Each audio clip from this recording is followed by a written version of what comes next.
बिस्मिल्लाहिर्रहमानिर्रहीम, अस्सलाम वालेकुम नाज़रीन, आप देख रहे हैं दिलास स्टार। मैं हूं यासिर रशीद और मेरे साथ हैं सीनियर सहाफ़ी राना मोहम्मद अजीम साहब। नाज़रीन, सेनेट इलेक्शन की इस वक्त गहमा गहमी जारी है, राब्ते इस वक्त जारी हैं, एक दूसरे से मेल मुलाकातों का सिलसिला भी जारी है, ग्रुप बंदी भी हो रही है कि कितने अफराद किस सेनेटर को वोट देंगे। इस हवाले से हर दिन एक नई डेवलपमेंट हो रही है। पाकिस्तान तहरीक इंसाफ के पंजाब में जो नाराज अराकीन थे उनको भी बुलवाया गया, हल्के के मसाइल पे बातचीत की गई और तहफ़्फ़ुज़ात दूर करने की बात हुई और ये जो दूरियां थीं वो कम होकर अब कुर्बतों में तब्दील हो चुकी हैं और अब ये इंदिया दे दिया गया कि पाकिस्तान तहरीक इंसाफ के साथ थे और तहरीक इंसाफ के साथ ही रहेंगे। खुर्रम लगारी का एक नाम है, वज़ीर आज़म से भी मुलाकात हुई और आज वज़ीर आला उस्मान बुज़दार से भी मुलाकात करके उन्होंने इज़हार एतमाद कर दिया है। दूसरी जानिब पाकिस्तान मुस्लिम लीग नून के जो नाराज अराकीन थे वो भी वज़ीर आला उस्मान बुज़दार से राबितों में हैं। तो इस तरफ अगर पोजीशन देखी जाए तो पाकिस्तान तहरीक इंसाफ की पंजाब में पोजीशन काफी मजबूत है, इत्तेहादी भी साथ में ही है और उसके साथ साथ अपने अराकीन भी साथ में ही है, नाराज अराकीन दीगर पार्टीज के वो भी साथ में है। तो सेनेट इलेक्शन में ये ऊंट किस करवट बैठेगा, इसी बारे में बात करने के लिए पाकिस्तान मुस्लिम लीग नून के नाराज रुकने पंजाब असम्बली है अशरफ अंसारी साहब, गुजरांवाला से ताल्लुक है, उन्होंने हमें ज्वाइन किया। अंसारी साहब, बहुत शुक्रिया आपके वक्त का।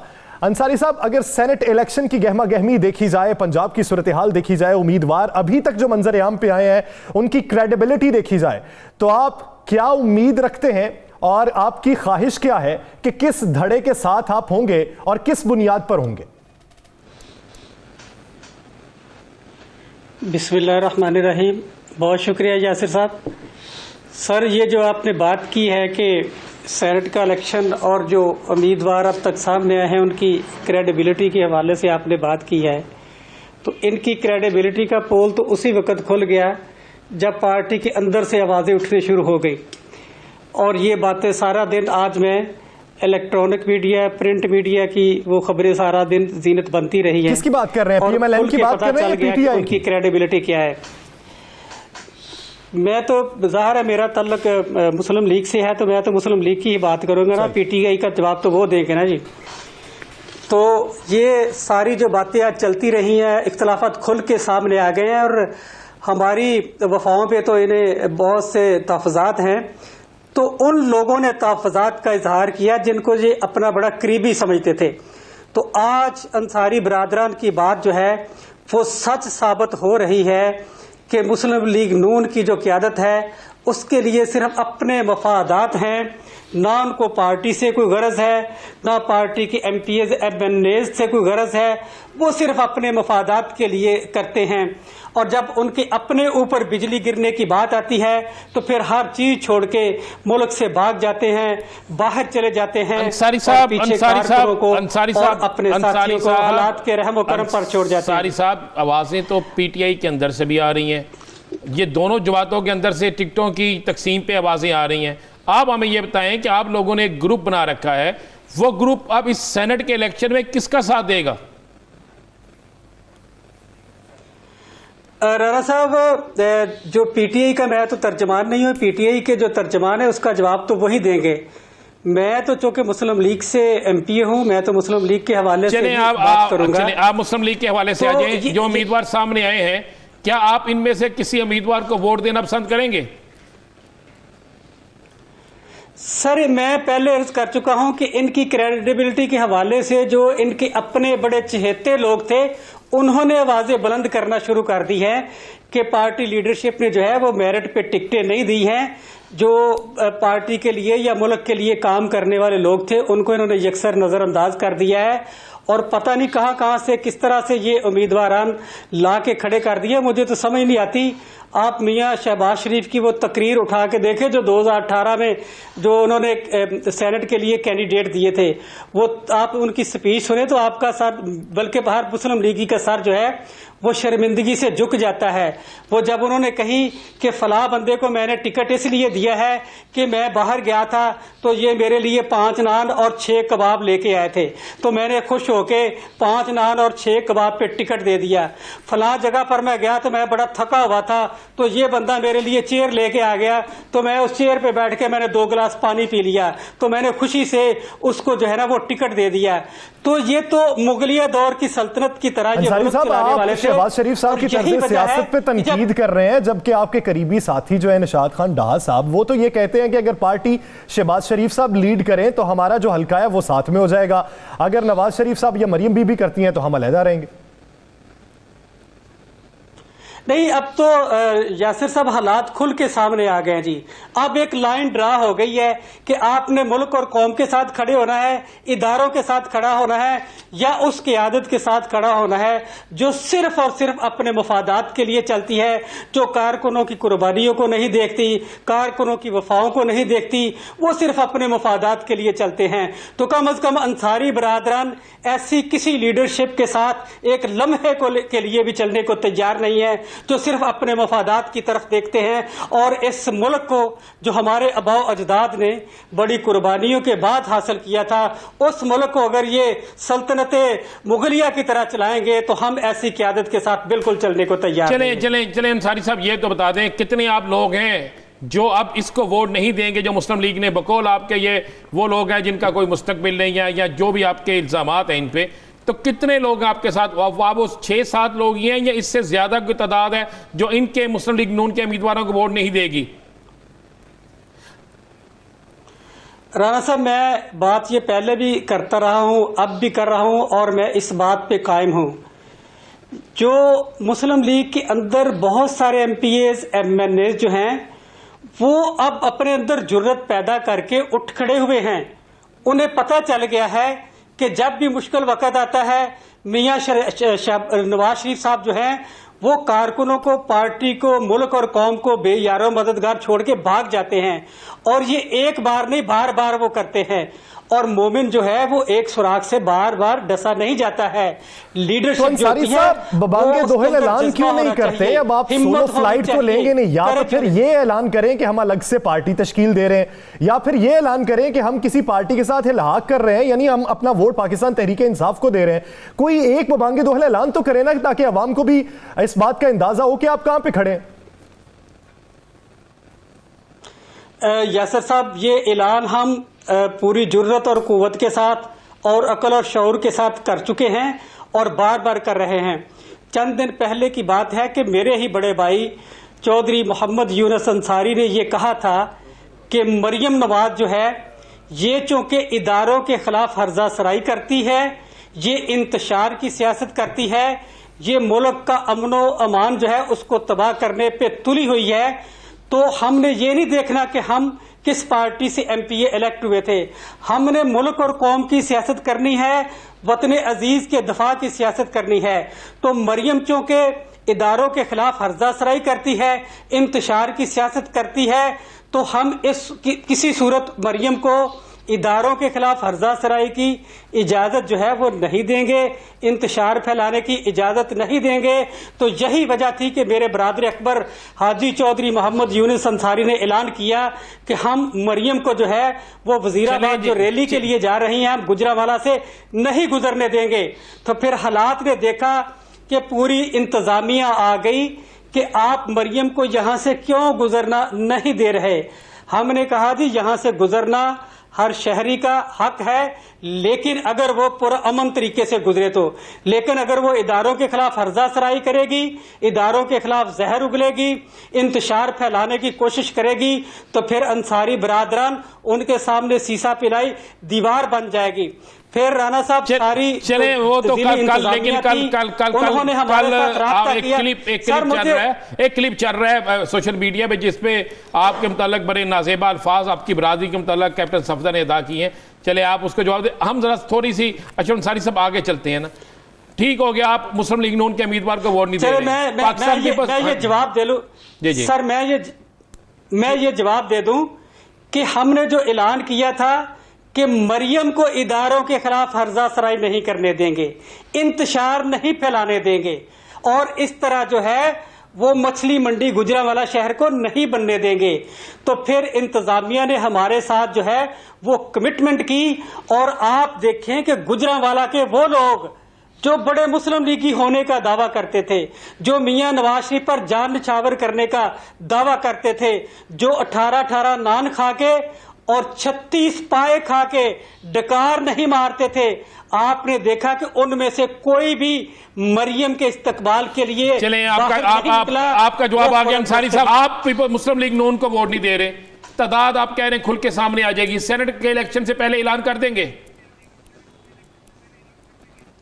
इंशाअल्लाह अल्लाह ताला के फजल करम से जैसे ही हमारी आला अदलिया जो है वो अपना फैसला देती है, चूंकि मामला सब जुडिस है, तो इसलिए मैं समझता हूं कि हम आइन और कानून की बालादस्ती के लिए काम करने वाले लोग हैं, इदारों का एहतराम करने वाले लोग हैं, इसलिए अब मुनासिब नहीं है कि मैं पहले ये मामला डिस्क्लोज कर दूं। राना साहब, मैं हाजिर हूं, जैसे ही आला अदलिया की तरफ से फैसला आएगा आप दोबारा मुझे अपने प्रोग्राम में लें, मैं इंशाल्लाह आपको बताऊंगा कि मैं पहले भी आपके प्रोग्राम में कह चुका हूं कि हम मुल्क और कौम के लिए सियासत करेंगे। अच्छा, कितने लोग हैं आप कितने लोग हैं? क्या आप 7 के 7 लोग हैं या तादाद बड़ी है? क्या आप 7 लोग हैं या तादाद बड़ी है? राणा साहब, जब बंदा हक और सच के लिए चलता है तो फिर लोग कारवां में शामिल होते हैं। अब मुल्क के लिए लोग इस कारवां में शामिल हो चुके हैं। अंसारी साहब, आप क्या समझते हैं? आप पाकिस्तान तहरीक इंसाफ में आपसे बात करूं तो आप ये कहते हैं, और ये सरप्राइज आप ये कहते हैं कि मैं उनकी पार्टी का नहीं हूं इसलिए मैं बात नहीं कर सकता, तो बतौर सियासी रहनुमा या सियासी वर्कर आप क्या समझते हैं? पीटीआई के जो नाराज अराकीन थे उन्हें तो मना लिया गया, आपकी पार्टी आपको फसली बटेरे कहती है, आपको ये कहती है कि आपने अपनी जो ख्वाहिशात थी वो मार डाली, अपने जो तहफ़्फ़ुज़ात थे वो दूसरों के सामने जाके बयान किए, तो आप अपनी पार्टी के बारे में क्या राय रखते हैं कि नाराज अराकीन को मनाने में वो नाकाम रही या आप ही मानना नहीं चाहते थे? यासिर साहब, ये बड़ी सीधी सीधी बात है, ये एक फितरी असूल है कि जब नसीब अच्छे होते हैं ना तो फिर बंदा अक्ल शऊर से काम लेता है और सही और दुरुस्त फैसले करता है। जब नसीब की हार होती है, जब बंदा अल्लाह की पकड़ में होता है ना, तो वो कहते हैं कि अल्लाह डांग से नहीं मारता, अल्लाह मत मार देता है। तो जब अल्लाह शऊर सलब कर लेता है, किसी की मत मार देता है, तो फिर वो गलत फैसले सही समझ के करता है। अब पीटीआई की आपने बात की, अल्लाह ने उनको अक्ल शऊर दिया है, उनको पता था कि साथी जो हैं वो सरमाया होते हैं, उन्होंने जैसे भी किया उन्होंने अपने साथियों को राजी किया है, उन्होंने मनाया है। लेकिन मुस्लिम लीग नून की कहा है कि हमने सरप्राइज देना है, तो जी। सरप्राइज में इसका मतलब है मुस्लिम लीग नून को ये एक सीट जो है वो लूज करेगी? एक नहीं कई सीटें लूज करेंगी। जो इनकी हिकमत अमली है, इन्होंने अपने अच्छे साथियों को राजी करने की बजाय, उनके तहफ़्फ़ुज़ात दूर करने की बजाय उनके साथ महाज आराई की है। चैलेंज तो हमने मरियम को किया था, मरियम के अंदर जुर्रत थी, इखलाकी जुर्रत थी, तो फिर वो यहाँ पर निकल के जो इनके यानी आला अदलिया के जो फैसला पेंडिंग है वो सामने आने के बाद आप ये फैसला करेंगे कि किस तरफ आपका झुकाव होगा, और आप ये समझ पाकिस्तान मुस्लिम लीग नून को सेनेट इलेक्शन में एक सीट नहीं बल्कि ज्यादा सीटें गंवानी पड़ सकती हैं। बहुत शुक्रिया अशरफ अली अंसारी साहब इस हवाले से अपना वक्त देने के लिए। नाज़रीन, दीगर इश्यूज पर बात करेंगे एक शॉर्ट ब्रेक के बाद। Stay with us.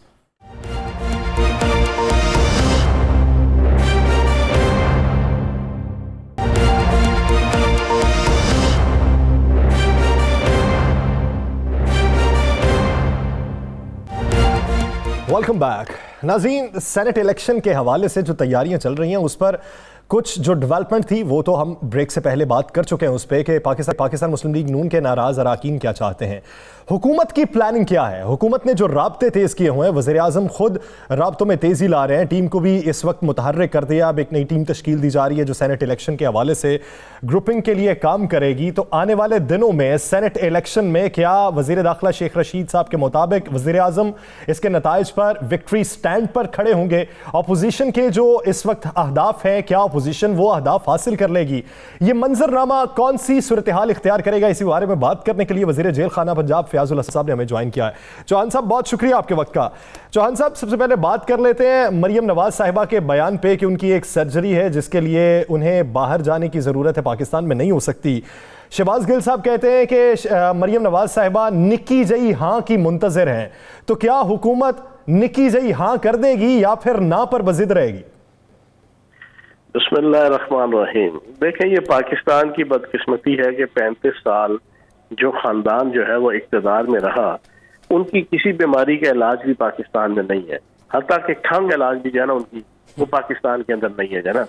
लेकिन अब एक चीज़ आप अपने ज़हन में रख रहे हैं कि जब नवाज शरीफ साहब पाकिस्तान से जाने लगे थे उस जनाब बेगम सफदरवान साहिबा के ट्वीट और डॉक्टर अदनान के टीकों की तनाजुर की रोशनी में जो उनके प्लेटलेट्स का जना एक इशू था, तो उस पूरे इशू से 6 महीने पहले तक की जो बढ़कें थी ना बेगम सफदरवान साहिबा की भी और नवाज शरीफ साहब की भी, वो भी यही थी कि मैं मर जाऊंगा, मैं कट जाऊंगा, मैं रुल जाऊंगा, मैं फना हो जाऊंगा, लेकिन मैं हुकूमत से जनाब बाहर जाने की दरखास्त नहीं करूंगा।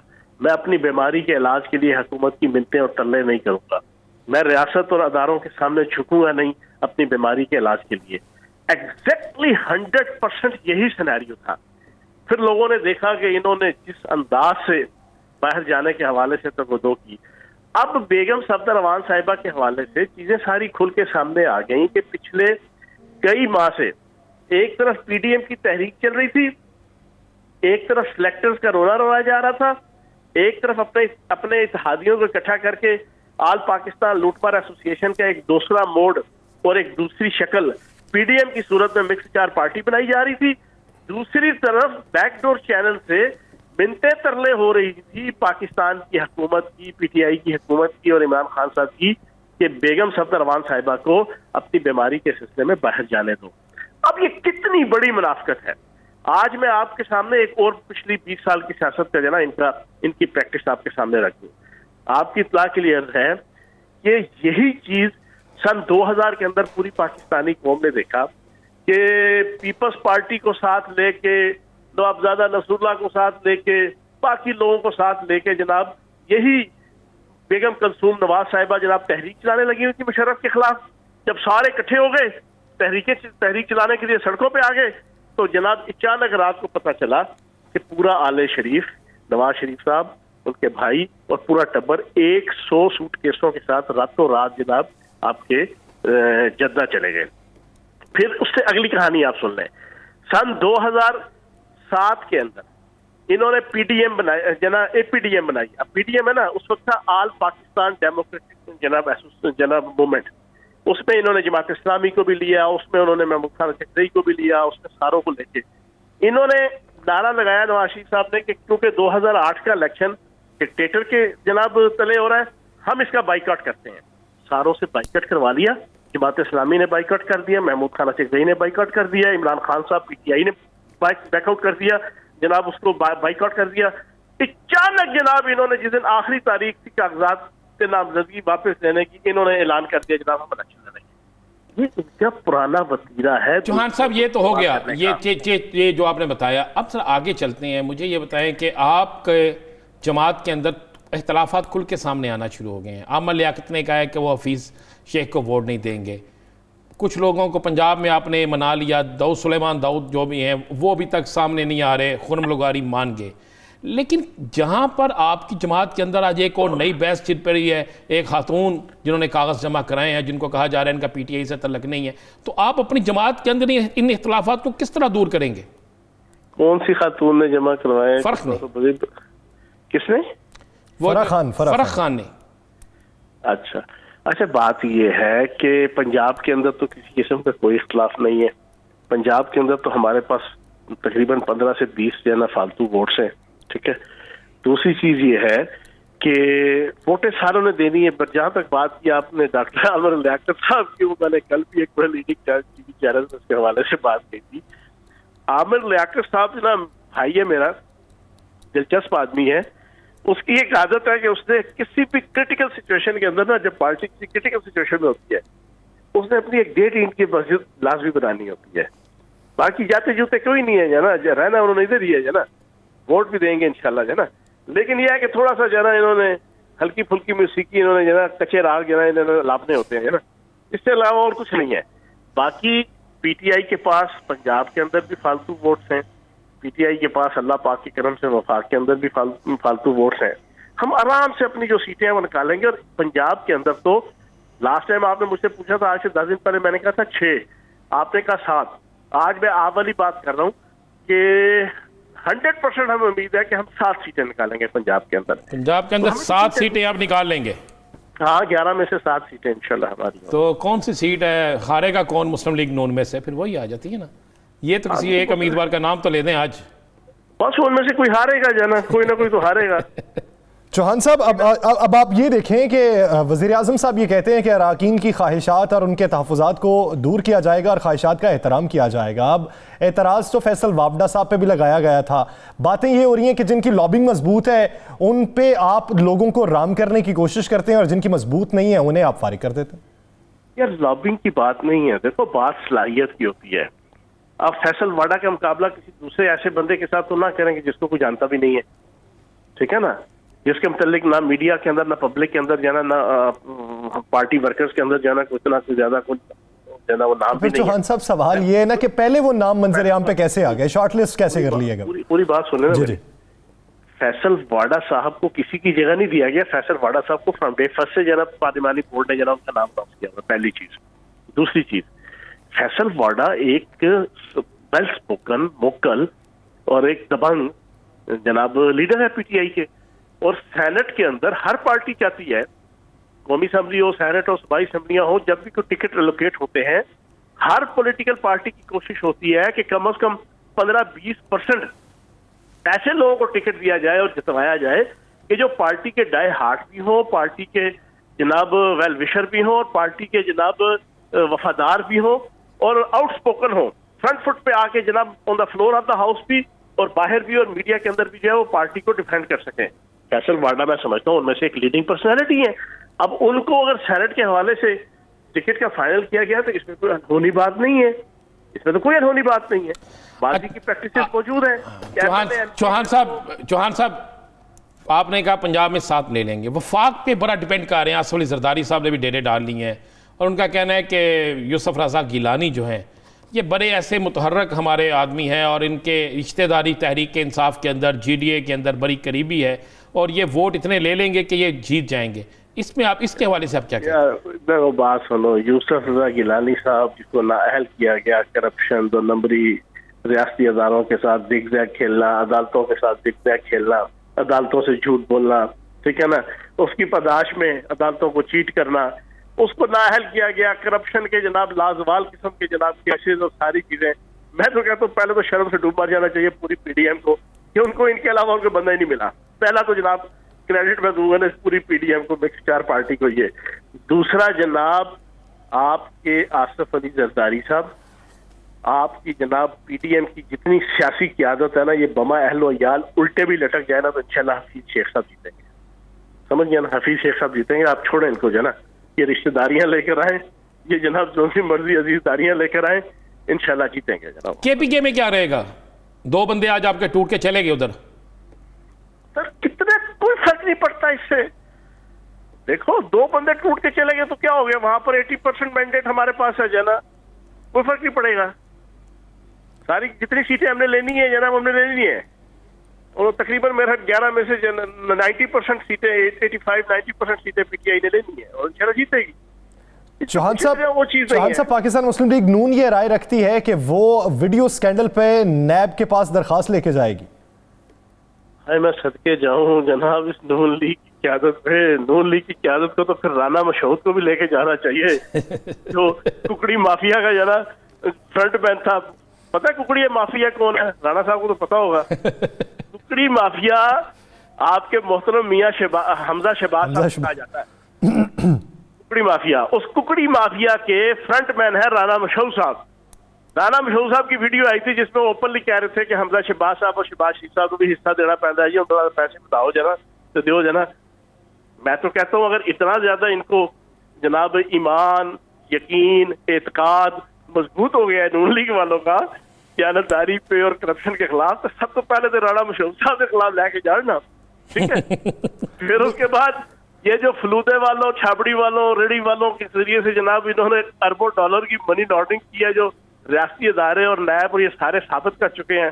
फिर उस पर भी ये कान पकड़ के, दोनों हाथों से नहीं, मुर्गे वाला कान पकड़ के ये सारी माफी मांगे, ठीक है ना, कि जनाब साढ़े को बड़ी बड़ी ज्यादती हो गई है, अभी तो बड़े बड़े चोर हैं इस जनाब जमहूरियत। चौहान साहब 3 मार्च गुजर गया, 3 मार्च गुजर जाएगा, उसके बाद के हालात बड़े क्लियर हो जाएंगे। आपको 26 मार्च को कुछ नजर आता है इस्लामाबाद में धरना, इनका एहतजाज? 3 मार्च के बाद आएगा 4 मार्च।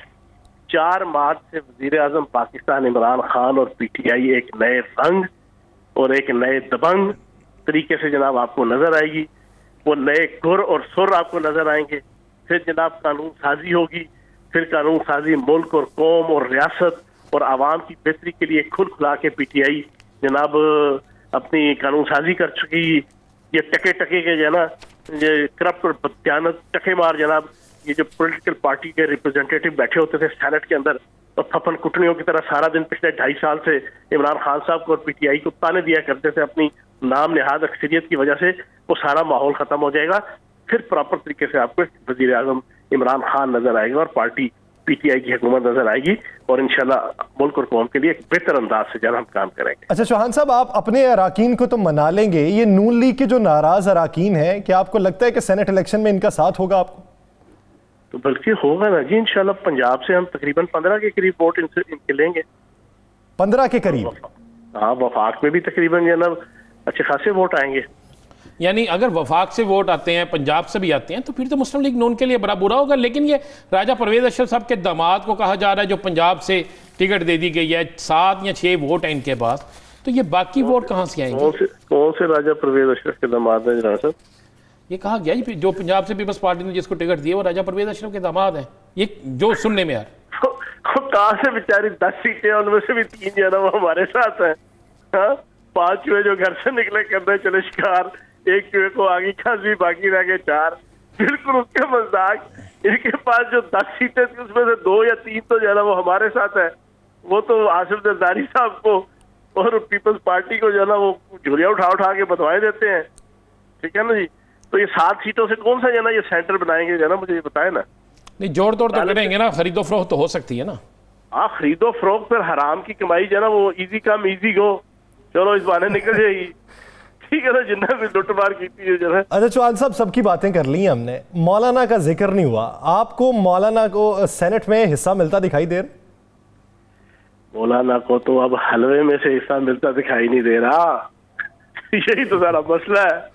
हलवे का हिसाब देना पड़ सकता है? मौलाना साहब को अब ना तो पार्लियामेंट का जलवा नजर आएगा, तो ना जनाब सूजी का हलवा नजर आएगा।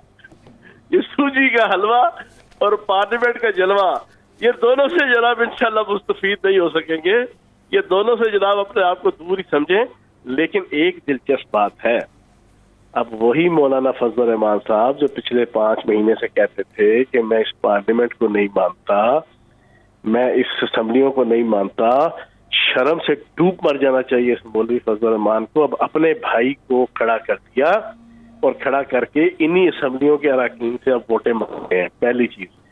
दूसरी चीज, मैं कहता हूं कि जमीयत उलमाए इस्लाम के कारकुनान के लिए कम से कम ये एक गैरत जागने के मुताबिक ये एक्ट है कि जहां पर वक्त आया कोई कुर्सी देने का, वहां पर सबसे पहला नंबर देना मौलवी फजल रहमान के खानदान के बना। यानी मौरूसी सियासत का ये जो ट्रेंड चल रहा है, इस पर इस्लाम के कारकुनान को भी होश लेना चाहिए। और आप ये समझते हैं कि सेनेट इलेक्शन में दीगर अपोजिशन जमातों के अराकीन भी आपके साथ मिल जाएंगे। बहुत शुक्रिया फयाजुल हसन चौहान साहब इस हवाले से अपना वक्त देने के लिए। नाज़रीन, दीगर इश्यूज पर बात करेंगे एक शॉर्ट ब्रेक के बाद। Stay with us.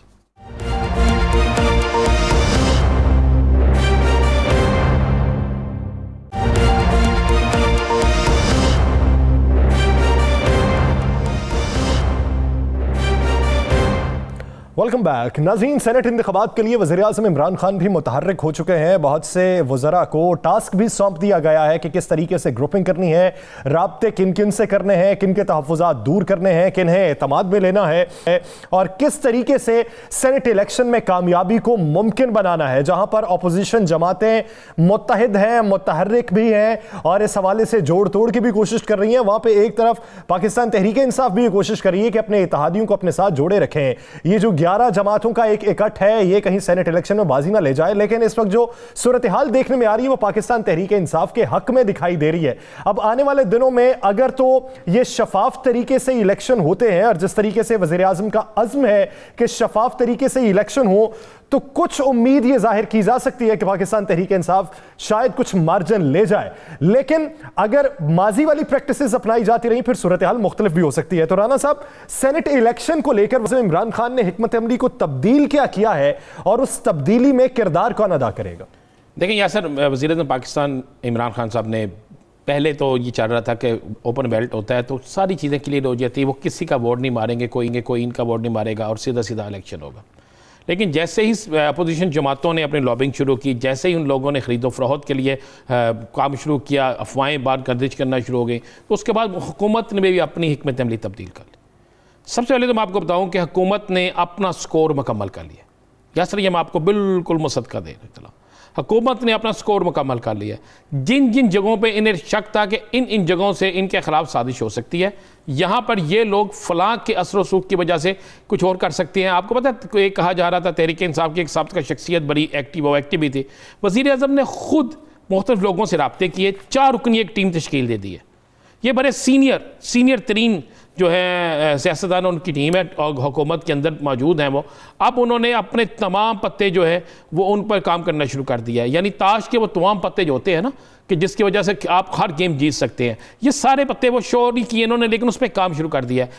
तमाम इत्तेहादियों से इनके मामलात फाइनल हो गए हैं। आपको मैं एक खबर बड़ी देता चलो, आपको पता है हुकूमत के 2 इत्तेहादियों के साथ पीपल्स पार्टी राब्ते कर रही थी और 2 दफ़ा राब्ते हो चुके थे ये अब ये 2-3 दिनों में, लेकिन उनकी तरफ से उन्हें कोई मुस्बत जवाब नहीं मिला। जिसके बाद वज़ीर-ए-आज़म पाकिस्तान ने खुद राब्ते किए।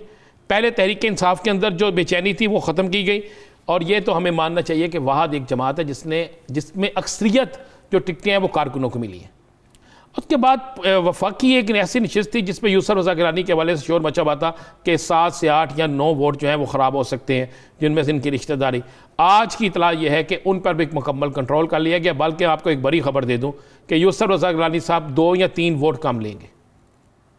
मैं आपको ये जी बिल्कुल देख लीजिएगा, 2 या 3 वोट कम लेंगे ये इलेक्शन के दिनों में। आपको ये सूरत चले राणा साहब, मैं पूरे पत्ते नहीं पूछता, आप पत्ते ना शो करें, चले ताश का एक ही बता दें कौन है। चले आपको एक चीज़ और बताता चलो, क्या बता रहा है आपको, एक चीज़ बताता चलो, आगे आने वाले चेयरमैन सेनेट जो है ना वो सजरानी साहब ही है। अच्छा, आज जो मुलाकात हुई है मैं आपको बता दूं, मेरी इत्तला के मुताबिक वही आगे भी चेयरमैन सेनेट है।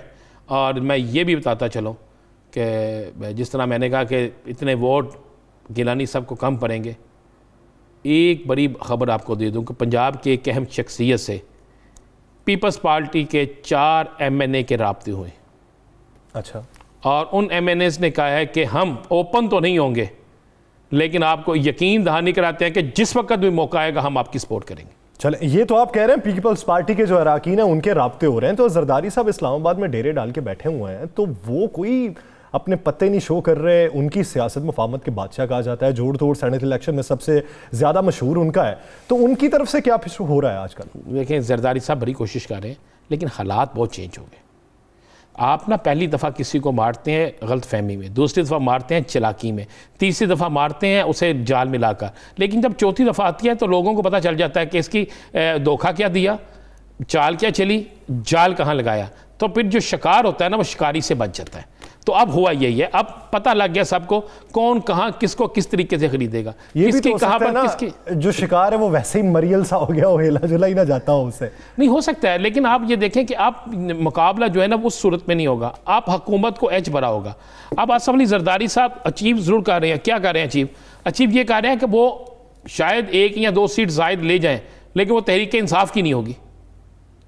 अच्छा। वो किसी और की हो सकती है, वो किसी और की हो सकती है, तहरीक इंसाफ की नहीं होगी।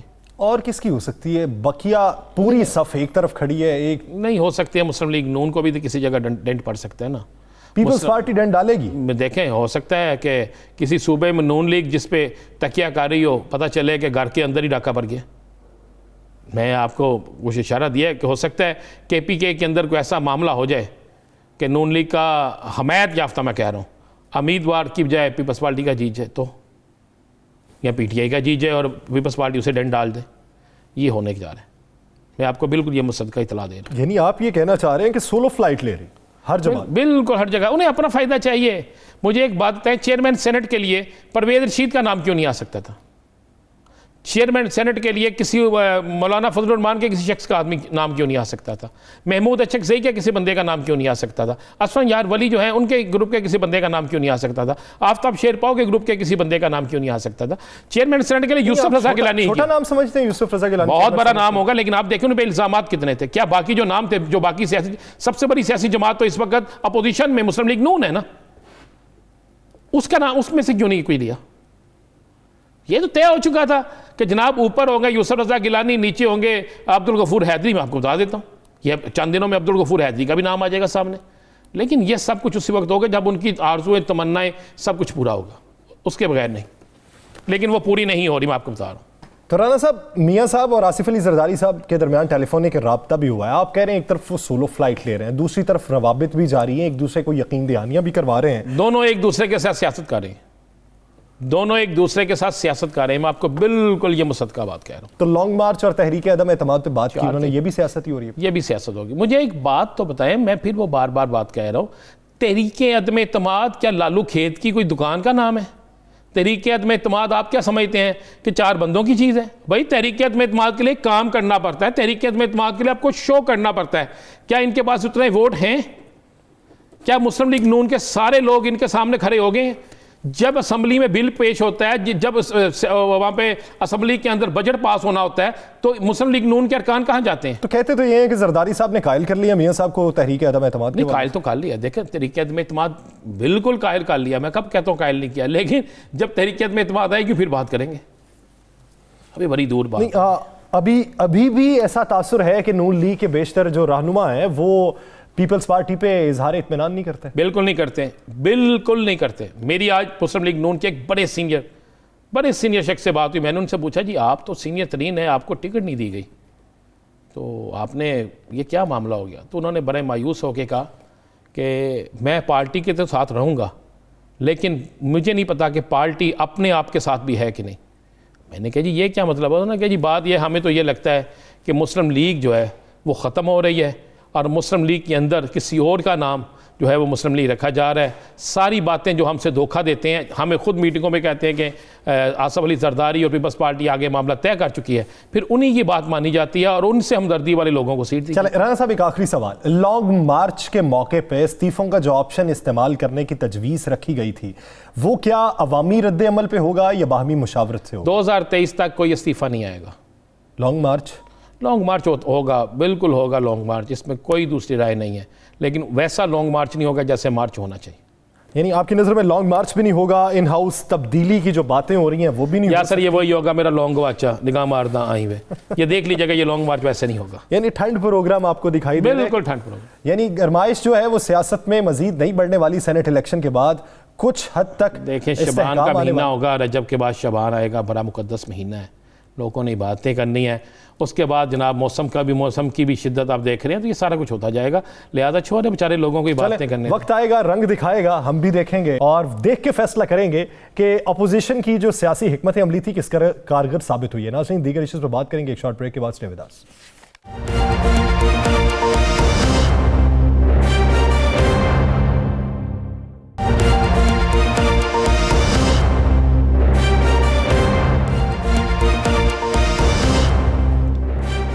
Welcome back. नाज़रीन, पंजाब के अहम तफरीही मकामात जो है उनकी बहाली मुमकिन नहीं हो सकी। जहाँ पे प्रोजेक्ट जा रहे थे वो तकमील के मराहिल में नहीं दाखिल हो सके। बहुत सी जगहों पर तबाहाली भी देखने में आ रही है। आसार कदीमा की बहुत सी जो जगहें हैं उन्हें भी सिक्योर नहीं किया जा सका। सड़कों की तामीर व मरम्मत में रुकावट किस चीज़ पे है, इसमें मुलव्वस कौन है और अनासर कौन से हैं जो डेवलपमेंट की इन प्रोजेक्ट्स में हायल हैं, उनकी निशानदही किस तरीके से हुई है, राना साहब से जानेंगे। राना साहब, कि बहुत से अहम जगह हैं, हुकूमती जगह हैं जिन्हें तामीर व मरम्मत होनी थी, बहाली होनी थी, तामीर नौ होनी थी, लेकिन वो प्रोजेक्ट्स तकमील के मराहिल में दाखिल ना होने की बड़ी वजह क्या? देखिए सर, बड़ी बदकिस्मती है। हुकूमत ने बड़े दावे किए, हुकूमत बड़े दावे कारी है, इसमें कोई शक नहीं कि पंजाब हुकूमत काम भी बहुत कारी है। लेकिन हमें यह भी देखना होगा कि जहाँ पर इमरान खान साहब वज़ीर-ए-आज़म पाकिस्तान सियासत की बात करते हैं, सियाहती मकामात की बात करते हैं, तो वहाँ पर अक्सर ऐसे मकामात मौजूद हैं जो सियाहती मकामात को जो रास्ते जाते हैं टूट फूट का शिकार है। ये हमारी स्क्रीन पे कुछ ऐसे आपको मैं दिखाता हूँ, स्क्रीन पे ऐसे भी दिखाता हूँ कि जिस पे आपको नज़र आएगा कि मिसाल के तौर पर पंजाब के वज़ीर मवासलात है नकई साहब, ये उनका हल्का है जो हेड बल्लो की, राना रिजॉर्ट और दीगर जगह जाता है, और 5 जिले फैसलाबाद, जरावाला, कसूर, शेखुपुरा, ये साइड सरगोदा, ये एक ही रोड है जो 5 शहरों को मिलाता है। ज़रा ये वज़ीर मवासलात का इलाका है, ज़रा इस रोड को देख लें। ये बाई फेरू जिसे आप कहते हैं ना, जी। वो फूल नगर, पहले स्पीकर साहब वहाँ पे रहे हैं, मुसलसल हाल देख लें आप, वो हैं, उनका हाल दें। इसी तरह आप जरा चले जाए शेखुपुरा की तरफ, उसके बाद आप चले जाएं, जरा आगे चलते जाए कि जहाँ जहाँ के मकामात हैं, जंडियाला शेर खां चले जाएं, वहाँ पे क्या सूरत हाल है। लेकिन सबसे खौफनाक सूरत हाल, चूँकि यासर मैंने खुद देखा, मैं खुद गया, मैंने देखा, मैंने कहा ये लोग तस्वीरें भेज रहे, चेक तो किया जाए क्या होना चाहिए। अब इस रोड पे से कोई इंसान गुजर सकता है? ये रोड देखें ना, अगर मिनिस्टर के घर हल्के का रोड ये होगा, ये फूलनगर रोड है, अगर इसी तरीके से बाकी जगहों पे आप देख लें कि रोड्स की ये सूरत हाल होगी, तो फिर अल्लाह ही हाफ़िज़ है। सियाहती मकामात को जाने वाले रास्ते टूट फूट का शिकार है। आप बात सवाल आता है क्यों है? हमारे बहुत से सियाहती मकामात ऐसे हैं जिनको रिजर्व नहीं किया गया। भाई ये वो इलाके हैं जहाँ पे रोजाना हज़ारों की तादाद में लोग जाते हैं, टूवर्स जाते हैं, सब कुछ होता है।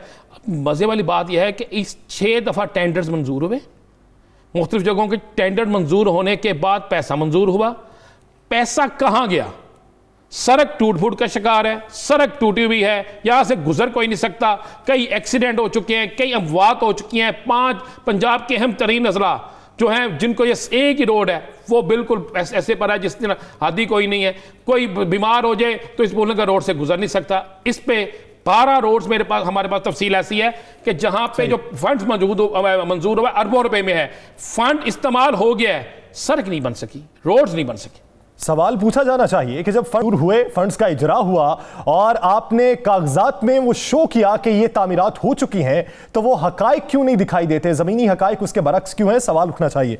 नाज़रीन, आगे बढ़ेंगे और बात करेंगे भारत की जो चूना लगाने में माहिर है, चाहे वो अपनी अवाम हो या फिर दोस्त ममालिक हों। अपनी अवाम को चूना इस तरीके से लगाया कि जो तैयारे थे वो ऐसे खरीदारी उसकी करवाई गई, अरबों रुपए फूंक डाले गए, तैयारे नाकारा निकले। अब खबर जो मंजर आम पे आई है, ब्रिक्स में शामिल ग्रुप जो है जनूबी अफ्रीका, उसको वैक्सीन जो दी गई एस्ट्राजेनेका, वो कारामद नहीं है। जनूबी अफ्रीका ने वापस करने का ऐलान कर दिया है। इब्तदाई मराहिल में 10 लाख खुराकें दी गई थी और अब 5 लाख खुराकें मजीद दी जानी थी, लेकिन जनूबी अफ्रीका की जानिब से वो वापस करने का इंदिया दे दिया गया। और हैरत की बात यह कि उस पर एक्सपायरी डेट जो है वो अप्रैल की लिखी हुई है।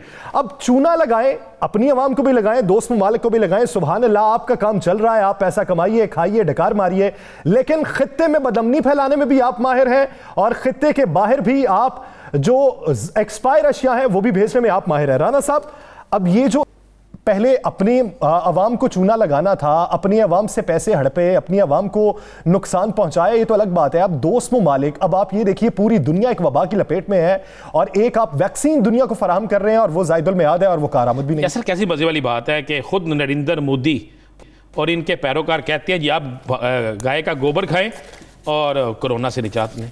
उसके बाद ये एक वैक्सीन तैयार करते हैं।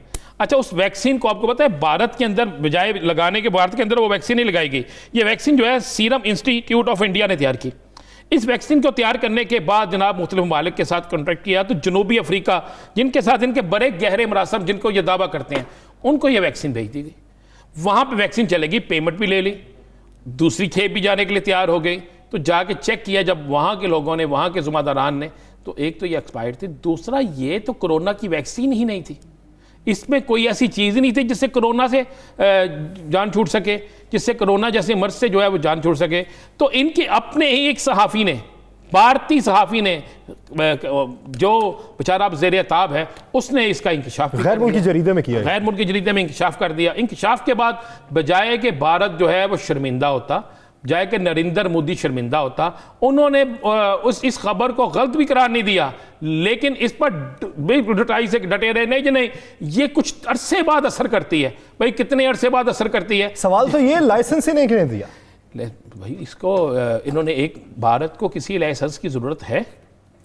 वो तो एक मोनोपोली पूरी दुनिया में कायम करके बैठा है, उसके अपने लोग मौजूद है, वहाँ पर जिन्होंने इन्वेस्टमेंट की हुई है, वो माफिया उनको साथ लेकर चलता है। लेकिन आप देखें ना कितना बड़ा धोखा है। भारत के अंदर तो लोगों को लूटा, भारत के अंदर तो जान से मारा, लेकिन अब पूरी दुनिया के अंदर ये एक घनौना खेल खेला जा रहा है। ये साउथ अफ्रीका में जाने वाली वैक्सीन जो है, जितने लोगों को लग चुकी होगी या जितने प्राइवेट लोगों ने इनसे खरीदी होगी, ये वैक्सीन तो मौत का इंजेक्शन है। ये वैक्सीन कोरोना से निजात नहीं है यासर, ये मौत का इंजेक्शन है और ये मौत बांट रहे हैं और इतना गनौना खेल खेल रहे हैं कि आप सोच नहीं सकते। भारत जो है इसने ये वैक्सीन नहीं बनाई, भारत की जिस कंपनी ने जिस ये वैक्सीन बनाई है, जिस इंस्टीट्यूट से ये वैक्सीन बनाई गई है, उस इंस्टीट्यूट से आज तक एक ऐसी मेडिसिन नहीं बनी कि जिसके मतलब कहा जा सके कि ये मेडिसिन जो है फला बीमारी में बड़ी ही कारआमद। हमारे चाइना के साथ बहुत अच्छे मरासिम हैं, लेकिन चाइनीज वैक्सीन भी हमने अगर इस्तेमाल की है तो बाकायदा 3 ट्रायल्स करने के बाद, अपनी आवाम पे आजमाने के बाद फिर खरीदने का फैसला किया और फिर उनसे इब्तदाई खेप मंगवाई गई कि हम इसे अपनी आवाम को लगाएंगे। तो खुदारा, ये आप मजहब के नाम पे धंधा की कोशिश करते हैं, आप लोगों की सेहत के हवाले से धंधा करने की कोशिश करते हैं। धंधे के मौके और बहुत हैं, लोगों की सेहत से खिलवाड़ ना किया जाए और अपने मरासिम बेहतर रखे जाए। नाजरीन, दिलास स्टार से मुझे और राना अजीम साहब को दीजिए इजाजत, अल्लाह ने के बाद।